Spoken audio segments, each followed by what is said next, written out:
Jonas Vingegaard a été chercher la passe de 3, lui qui avait déjà remporté le Tour de France et la Vuelta. Il fait partie de le cercle très restreint, très fermé, le 8e homme à avoir remporté les 3 grands tours. Aucun problème pour Jonas Vingegaard qui a dominé aisément la concurrence. Nico Fritsch, on s'y attendait et confirmation, Jonas Vingegaard n'avait pas d'égal sur ce Giro. Oui, on s'y attendait. C'est après, ça dure 3 semaines, il peut se passer plein de trucs, mais bon, en l'occurrence, il ne s'est rien passé, tant mieux pour lui. Donc, il gagne le Giro assez largement, même si pendant 10 jours, il n'était pas exceptionnel. Il avait un très fort Félix Gall, mais bon, à la fin, il a mis les choses au point, il a fait ce qu'il fallait pour gagner, pas plus. Il en a gardé un petit peu pour le Tour, certainement. D'ailleurs, il l'a dit, je crois, dans l'équipe, j'ai lu, qu'il finit loin d'être sur les genoux. Et j'espère, du coup, en se projetant sur le Tour de France, qu'on aura un excellent Vingegaard pour que ça matche avec Pogacar et Paul Sexas. Nico, toi tu suis le vélo de façon professionnelle depuis de nombreuses années maintenant. Où est-ce que tu mets dans l'histoire Jonas Vingegaard? On l'a dit, 8e à rentrer dans ce cercle très fermé. Elle est où sa place dans l'histoire, dans le panthéon du cyclisme? C'est compliqué à dire parce que dans les 8 dont il fait partie, tu as quand même des Gimondi, tu as des Hinault, tu as des Merckx. t'as des Merckx, Froome, tu as des très grands.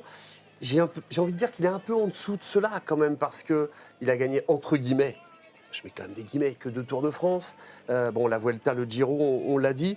À côté de ça, c'est un peu le désert. C'est-à-dire que Pogacar, on en fait presque l'égal de Merckx parce que derrière, il va tout gagner.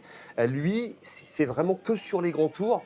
Donc, c'est un très grand champion, mais on est un peu sur notre faim par rapport à son palmarès parce qu'il ne va pas chercher les Tours de Lombardie, les Liège-Bastogne-Liège, où il pourrait être très bon, des Flèches Wallonnes. Donc, je le mettrais quand même derrière ceux-là, derrière ces grands noms qui ont écrit la légende du cyclisme, du Tour de France, mais pas que. Je trouve qu'il est un peu derrière. Nico, tu es d'accord, ouais? Oui, mais de toute façon, derrière Pogacar, c'est évident. Pogacar, il est exceptionnel. Mais c'est ça le problème, c'est que maintenant, on a Pogacar. Moi, le premier, je ne pensais pas que c'était possible d'avoir un match avec Merckx un jour, de connaître ça. Et le fait est que si. Il ne pourra pas gagner autant de courses, etc. Mais en qualité des courses, c'est extraordinaire. Mais Vingegaard, dans sa catégorie à lui, de coureur de course à étapes et notamment de grand tour, il est quand même exceptionnel. Oui. Il faut regarder, depuis 2020-21, sur toutes les courses sur lesquelles il s'aligne, c'est premier, deuxième. Il a gagné les 3 grands tours avant Pogacar. Est-ce que Pogacar va le faire? Je pense que oui. Il a gagné Paris-Nice, Tirreno, Catalogne, Pays Basque, Dauphiné. Il lui manque Romandie et Suisse pour tout gagner. Oui, non, mais il a son vrai problème, c'est d'être en même temps que Pogacar. Parce que là, on fait la fine bouche en disant, bon, c'est vrai, je fais la fine bouche en disant, il n'est pas à la hauteur de ces gars-là, sauf qu'il n'y aurait pas Pogacar, il serait peut-être à 4 ou 5 Tours de France. Donc, c'est vrai qu'à chaque fois, il tombe sur Pogacar, et quand il fait quand il n'est pas super, il est deuxième du Tour à chaque fois. Donc, son vrai problème, c'est ça. Après, comme elle l'a très bien dit Nico, il est quand même, il gagne les 3 tours avant Pogacar. Donc top 10, top 15, Nico, donne-nous un ordre d'idée. C'est dur à chaque fois avec ça, les classements. Mais je le mets quand même assez haut. Déjà, en termes aussi de performance physique pure, il est quand même très très haut dans la hiérarchie. Bien plus que par son palmarès, en fait. Effectivement, il tombe avec Pogacar. Et le problème, c'est que Pogacar, il gagne toute l'année. Donc, on attend, en fait, de Vingegaard qu'il soit aussi bon au Lombardie. Moi, le premier, j'aimerais qu'il fasse... parce que je vois pas de raison, en fait. Qu'il soit pas bon à la Flèche, à Liège et au Lombardie. Mais le fait est qu'il prend même pas le départ. Donc, voilà. Mais c'est un coureur un peu à l'ancienne, parce qu'on a connu quand même des coureurs qui n'étaient bons que dans les courses à étapes, nous. Christopher Froome, le dernier. Oui, par exemple. Froome, Armstrong, Contador. voilà, peu importe ce qui s'est passé, Contador, tout à fait, c'est vrai que Donc on est devenu plus exigeant peut-être, puis avec des mecs qui font des numéros à la Van Der Poel. on est devenu plus exigeant. De toute façon, c'est sûr que en effet, parce qu'on le compare à ce que fait Pogacar, ce qu'il fait lui est assez exceptionnel. Et là, on va peut-être en parler. Sur le Giro, c'était facile, ça Il paraissait gagne facile. 5 étapes quand même. Voilà. Mais comme Poggi, il y a 2 ans. Ouais, 6 c'était à l'époque. Ouais. En 2024, justement, il en est où donc de son niveau physique? Est-ce que c'est le meilleur Vingegaard que l'on ait jamais vu? On se rappelle, il a été lourdement blessé en 2024, à la même chute où a été pris Remco Evenepoel, Steph Kras, Jay Vine qui ont été meurtris. Vingegaard a été meurtri physiquement aussi. Est-ce qu'il est de retour à son meilleur niveau? Est-ce qu'on n'a jamais vu un Vingegaard aussi fort? Je précise quand même qu'au mois de mars, il a surclassé tout le monde sur Paris-Nice. Ah oui, c'est ça. Au mois d'avril, il a écrasé tout le monde sur le Tour de Catalogne. Et donc au mois de mai, il s'offre le Giro aussi, quasiment les doigts d'Ondé en fumant la pipe. Je m'attendais à autre chose. Non, je rigole. Je pense qu'en termes de chiffres, il a jamais été aussi fort. Après, les autres progressent aussi, hein, tout le monde le dit. Hein. Tous les corps qu'on reçoit, de toute façon, on nous dit qu'ils sont de plus en plus forts. Et ça ne se voit pas forcément dans les résultats.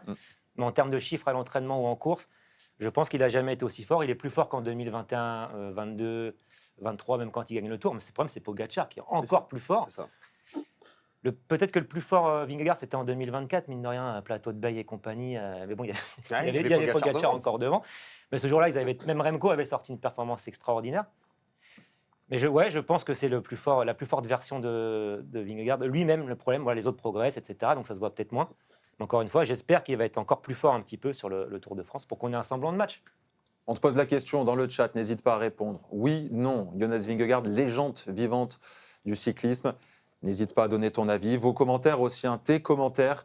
Comme ça, on relaiera tout ça à l'antenne. On rappelle, Valentin Paré-Peintre sera avec nous tout à l'heure. Est-ce que tu penses, Nicolas G, que Jonas Vingegaard va faire le match avec Pogacar cet été ou est-ce qu'il va être complètement cramé à la sortie J'étais en train d'y penser par rapport à ce que disait Nico. C'est que le Tour de France cette année, il est dessiné pour que tout joue en troisième semaine.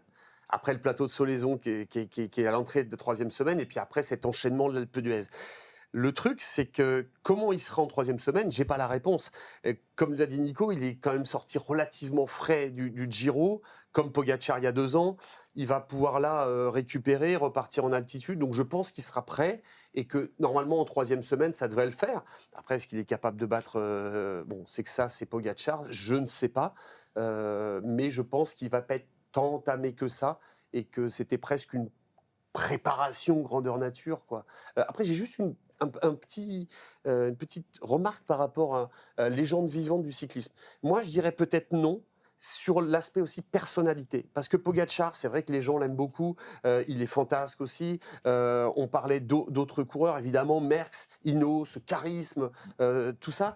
Il manque un peu de ça, je trouve, Vingegaard. C'est quelqu'un de très sympa, mais il manque un peu cette personnalité, je trouve. Il s'est un peu détendu pour avoir eu la chance d'être sur les routes du Tour d'Italie. J'ai senti un Vingegaard un peu plus détente que ce qu'on a connu par le passé. Alors, est-ce que ça va l'amener à gagner dans le cœur des gens? Mais c'est vrai que la comparaison avec Pogacar, tu vas sur les routes en Italie, Pogacar c'est un demi-dieu, les gens se signent quand ils le voient.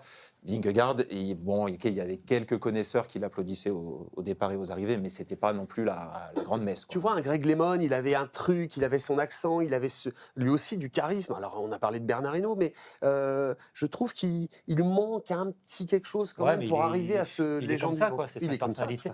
Après, légende, je pense pas. Légende, c'est quand même. Légende, c'est quand même tout en haut. Il est pas tout en haut. De par non plus aussi ses caractéristiques, quoi. Il va pas. Faut que je regarde la caméra là-haut, non? Non, vas-y, Nico, continue. Parce qu'il a un palmarès très centré sur les courses à étapes. Oui. Et c'est vrai que légende, je pense qu'il faut être encore vraiment complet pour être une légende et aller gagner un peu partout, ce qu'est devenu Pogacar maintenant. Et je sais plus ce que je voulais dire. Oui, c'est sa personnalité. Après, il est comme ça. Moi, je l'aime bien et tu as raison, je le trouve très, très détendu. Non, mais il est très sympa. Très souriant aux arrivées. Et je le sens confiant, en tout cas, en vue du Tour de France. Ça réagit dans le chat, regardez, avec Cloud qui nous dit « Je trouve que sa rivalité avec Poggi est géniale et donc je ne trouve pas qu'il est au-dessus de certains coureurs qui n'avaient pas de grands rivaux. » C'est vrai que aussi, pour que les victoires soient belles, il faut qu'il y ait une rivalité. Le cyclisme se nourrit de ces duels. Et donc en ce moment, on assiste à l'ère Vingegaard face à Pogacar.